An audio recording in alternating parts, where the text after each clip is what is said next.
आज 27 फरवरी है और आज ही के दिन वर्ष 2002 में देश का सबसे चर्चित कांड हुआ था, जिसे गोधरा कांड के नाम से जाना जाता है। आज भी ये कांड समय समय पर जागृत हो जाता है, उस पर चर्चा होने लगती है। इस कांड में गुजरात के तत्कालीन मुख्यमंत्री और आज के प्रधानमंत्री नरेंद्र मोदी व उनके मंत्रियों पर भी आरोप लगे थे, लेकिन जांच में उनकी किसी भी तरह की भूमिका नहीं पाई गई। कुछ अफसरों की भूमिका जरूर नकारात्मक पाई गई, जिनके खिलाफ कार्रवाई की गई। इन दंगों में जिनमें 59 लोगों की जान पहले गई थी, बाद में 1300 से ज्यादा लोग इसमें मारे गए थे। आइए आपको बताते हैं कि ये पूरा घटनाक्रम क्या था। अयोध्या से करीब 2000 कार सेवक अहमदाबाद जाने के लिए 26 फरवरी 2002 को साबरमती एक्सप्रेस में सवार हुए थे। जब 27 फरवरी को ट्रेन गोधरा पहुंची तो साबरमती एक्सप्रेस की S6 बोगी में पथराव कर आग लगा दी गई। आगजनी में 59 लोगों की मौत हो गई। इस मामले में 1500 लोगों के खिलाफ FIR दर्ज की गई। साबरमती एक्सप्रेस में आग लगाए जाने की घटना के बाद 28 फरवरी को पूरा गुजरात सुलग उठा। सांप्रदायिक दंगे फैल गए। इन दंगों में 1200 से ज्यादा लोगों की मौत हो गई।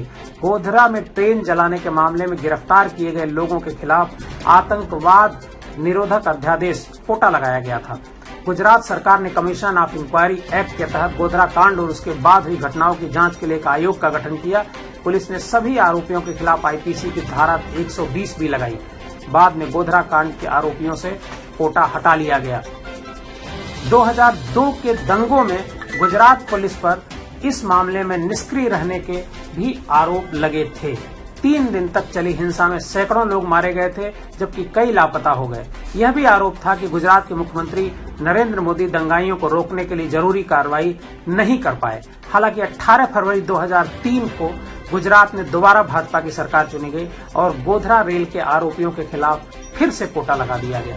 4 सितंबर 2004 जब राजद नेता लालू प्रसाद यादव रेल मंत्री थे, तब केंद्रीय मंत्रिमंडल के फैसले के आधार पर सुप्रीम कोर्ट के न्यायाधीश UC बनर्जी की अध्यक्षता वाली एक समिति गठित हुई। इस समिति को घटना के कुछ पहलुओं की जांच का काम दिया गया। इसके साथ ही नई गठित संपर्क सरकार ने कोटा कानून को खत्म कर दिया और आरोपियों के खिलाफ कोटा आरोपी की समीक्षा का फैसला किया। 17 जनवरी 2005 को UC बनर्जी समिति ने अपनी प्रारंभिक रिपोर्ट की, जिसमें बताया गया कि ट्रेन S6 की बोगी में आग लगी एक दुर्घटना थी। कोटा समीक्षा समिति ने राय दी कि आरोपियों पर से कोटा के तहत आरोप नहीं लगाए जाएं। इसके साथ ही UPA सरकार ने दंगों की जांच के लिए एक SIT का भी गठन किया। 18 सितंबर 2008 को नानावती आयोग ने गोधरा कांड की जांच रिपोर्ट सौंपी, जिसमें कहा गया कि यह पूर्व नियोजित षड्यंत्र था और S6 कोच को भीड़ ने पेट्रोल डालकर जलाया। गुजरात दंगे और उस पर की गई कार्रवाई पर न्यायमूर्ति नानावती मेहता आयोग की रिपोर्ट का पहला हिस्सा 25 सितंबर 2009 को विधानसभा में पेश किया गया। नानावती आयोग ने नरेंद्र मोदी के नेतृत्व वाली तत्कालीन गुजरात सरकार को अपनी रिपोर्ट में क्लीन चिट दी। रिपोर्ट में यह भी कहा गया कि मुख्यमंत्री मोदी और उनके 3 मंत्रियों अशोक भट्ट, भरत बरोट और हरेन पंड्या की दंगा भड़काने में कोई भूमिका नहीं थी। रिपोर्ट में अफसरों पर जरूर सवाल उठाए गए। रिपोर्ट में कहा गया कि 3 प्रमुख अफसर RB श्री कुमार, संजीव भट्ट और राहुल शर्मा की इस पूरे मामले में नकारात्मक भूमिका रही है। Public news desk. Public news desk, देश और दुनिया की खबरों के लिए जुड़े रहिए पब्लिक न्यूज के साथ।